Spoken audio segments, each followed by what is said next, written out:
لا الہ الا انت سبحانک انی کنت من الظالمین جیسی انہوں نے کہا، فوراً آیت اس کے فوراً بعد ہے، اللہ فرماتا ہے فاستجبنا له ونجیناہ من الغم، ہم نے فوراً یونس کی دعا کو قبول کر لی اور ان کو غم سے ہم نے آزاد کر دیا۔ وَكَذَلِكَ نُنْجِي الْمُؤْمِنِينَ، اللہ تعالیٰ یہ بھی فرماتا ہے اور اسی طرح ہم مومنوں کو بھی نجات دیں گے۔ تو پتہ یہ چلا کہ جس نے لا الہ الا انت سبحانک انی کنت من الظالمین کہا، مولا اس کو غموں سے آزاد کر۔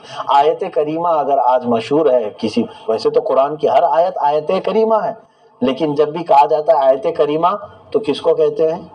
لا الہ الا انت سبحانک انی کنت من الظالمین۔ یہ بہت مجرب ہے، مؤثر وظیفہ ہے۔ جب کبھی مشکلات ہوں اپنے گھر میں سارے لوگ بیٹھ کر کے اس کو پڑھیں اور پھر دیکھیں اللہ تبارک و تعالیٰ کیسے آپ کو غموں سے آزاد کرتا ہے۔ میں کہہ رہا ہوں اس لیے نہیں، ہو سکتا ہے میری بات غلط نکلے، لیکن رب فرما رہا ہے تو اللہ کا وعدہ جھوٹا نہیں ہو سکتا۔ تو حضرت یونس علیہ السلام کا بھی ذکر ہے جب آپ مچھلی کے پیٹ میں چلے گئے۔ واقعہ میں نے غالباً سورہ یونس میں عرض کیا ہو کہ حضرت یونس علیہ السلام کی قوم نافرمان ہو گئی تھی، آپ ان کو تبلیغ کرتے رہے لیکن وہ باز نہیں آئے۔ آپ نے فرمایا اللہ کا عذاب آ جائے گا، تم ڈرو۔ تو انہوں نے کہا کون سا عذاب، کب آئے گا، کیسا آئے گا؟ تو نبیوں کے ساتھ جب اس طرح کے معاملات ہوئے، حضرت یونس علیہ السلام نے ان سے کہا کہ عنقریب اللہ کا عذاب آئے گا، میں تمہارے سے دور ہوتا ہوں۔ ابھی اللہ کا حکم آیا نہیں تھا یونس علیہ السلام کو کیا کرنا ہے۔ ایک بات یاد رکھیں، انبیاء کرام علیہ السلام اپنی مرضی سے کچھ نہیں کرتے، جو کچھ اللہ انہیں حکم دیتا ہے وہی کرتے ہیں۔ اللہ کا ابھی حکم نہیں آیا تھا، یونس علیہ السلام اپنی بستی کو چھوڑ کر، نینوا کے رہنے والے تھے، یہ بھی عراق میں ہے، وہاں سے نکل پڑے اپنی قوم سے ناراض ہو کر اور سمندر کے سفر میں چل پڑے۔ اب اللہ تبارک و تعالیٰ کی طرف سے یہ حکمت تھی، اس کشتی میں جتنے لوگ سوار تھے، بیچ سمندر میں جانے کے بعد کشتی جو ہے وزنی ہو گئی، ڈوبنے کے قریب آئی۔ لوگوں نے کہا کہ ایک آدمی اس میں زیادہ ہو گیا ہے، کسی کو سمندر میں ڈالنا پڑے گا۔ اس رواج کے مطابق وہاں پر لوگوں نے قرعہ اندازی کی کہ کس کو ڈالیں گے، کون سمندر سے کودے گا۔ قرعہ میں حضرت یونس علیہ السلام کا نام آیا۔ انہوں نے سب یہ محسوس کیا کہ ہم میں سے سب سے شریف آدمی ہے، یہ سب سے بہترین آدمی ہے، پھر قرعہ ڈالے، پھر آپ کا نام آیا، تیسری بار قرعہ ڈالے، پھر آپ کا نام آیا۔ لوگوں نے محسوس کیا کہ شاید اسی کی وجہ سے کشتی بوجھل ہے۔ حضرت یونس علیہ السلام کو اٹھا کر سمندر میں ڈال دیا گیا۔ جیسے ہی آپ کو سمندر میں ڈالا، اللہ تعالیٰ کا حکم ہوا، وہاں جو سب سے بڑی مچھلی تھی سمندر کی، اس مچھلی نے حضرت یونس علیہ السلام کو نگل لیا، لیکن اس مچھلی کو غذا نہیں بنایا گیا، بلکہ اس کا پیٹ آپ کے لیے پناہ گاہ بنائی گئی، محفوظ جگہ بنائی گئی۔ لیکن اللہ تعالیٰ کا یہ عتاب ہے، رب تبارک و تعالیٰ کی طرف سے، وہ اپنے نبیوں کو کہاں کس جگہ کیسے محفوظ رکھتا ہے، یہ اس کی حکمت ہے۔ مچھلی کے پیٹ میں آپ رہے، بعض روایات میں ہے تقریباً 40 دن گزر گئے، بعض میں ہے کہ 1 دن اور کچھ لمحات۔ اس وقت حضرت یونس علیہ السلام نے محسوس کیا کہ میں اپنی بستی کو چھوڑ آیا اللہ کا حکم آنے سے پہلے ہی، اور ادھر ان کی بستی نے دیکھا اللہ کا عذاب آنے لگا، آسمان پورا کالا ہو چکا تھا۔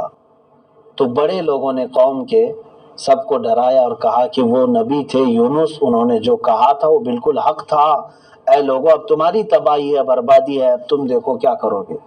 سب ایک جگہ میدان میں جمع ہو گئے اور سبوں نے پکار کر کے کہا اے اللہ ہم تجھ پر ایمان لاتے ہیں، یونس علیہ السلام اگر ہمارے ہاں سامنے ہوتے تو آج ہم ان کی نبوت کو تسلیم کرتے، ان کی شریعت پر عمل کرتے، توبہ کرتے ہیں، لیکن تیرے نبی نے ہم کو چھوڑ دیا۔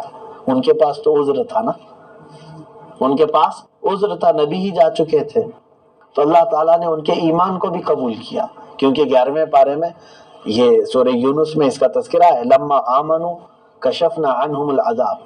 اللہ فرماتا ہے جب وہ ایمان لائے تو ہم نے ان کا عذاب دور کر دیا، آیا ہوا عذاب بھی ٹل گیا، کیوں؟ ایمان لے آئے تھے۔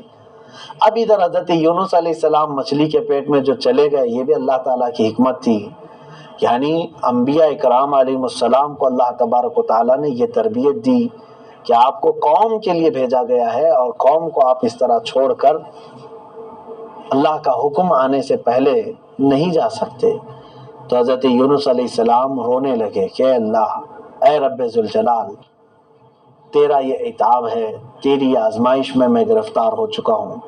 فظن اللہ نقدر علیہ، وہاں سے اللہ تعالیٰ فرماتا فنادا فی الظلمات اللہ الہ الا انت سبحانک انی کنت من الظالمین، ان اندھیریوں میں، مچھلی کے پیٹ میں جو اندھیرا تھا، وہاں سے آپ نے پکارا کوئی معبود نہیں سوائے اللہ کے، تجھی کو پاکی ہو مولا، تجھی کو پاکی ہو، انی کنت من الظالمین۔ آپ نے کہا یہ بندہ عاجزی کے وقت ان الفاظ کو اپنی زبان پر لاتا ہے۔ اللہ تبارک و تعالیٰ نے آپ کی اس ادا کو بھی پسند فرمایا، یعنی لا الہ الا انت سبحانک انی کنت من الظالمین جیسی انہوں نے کہا، فوراً آیت اس کے فوراً بعد ہے۔ اللہ فرماتا ہے فاستجبنا له ونجیناہ من الغم، ہم نے فوراً یونس کی دعا کو قبول کر لی اور ان کو غم سے ہم نے آزاد کر دیا۔ وَكَذَلِكَ نُنْجِي الْمُؤْمِنِينَ، اللہ تعالیٰ یہ بھی فرماتا ہے اور اسی طرح ہم مومنوں کو بھی نجات دیں گے۔ تو پتہ یہ چلا کہ جس نے لا الہ الا انت سبحانک انی کنت من الظالمین کہا، مولا اس کو غموں سے آزاد کر۔ آیت کریمہ اگر آج مشہور ہے کسی، ویسے تو قرآن کی ہر آیت آیت کریمہ ہے، لیکن جب بھی کہا جاتا ہے آیت کریمہ تو کس کو کہتے ہیں؟ لا الہ الا انت سبحانک انی کنت من الظالمین۔ یہ بہت مجرب ہے، مؤثر وظیفہ ہے۔ جب کبھی مشکلات ہوں اپنے گھر میں سارے لوگ بیٹھ کر کے اس کو پڑھیں اور پھر دیکھیں اللہ تبارک و تعالیٰ کیسے آپ کو غموں سے آزاد کرتا ہے۔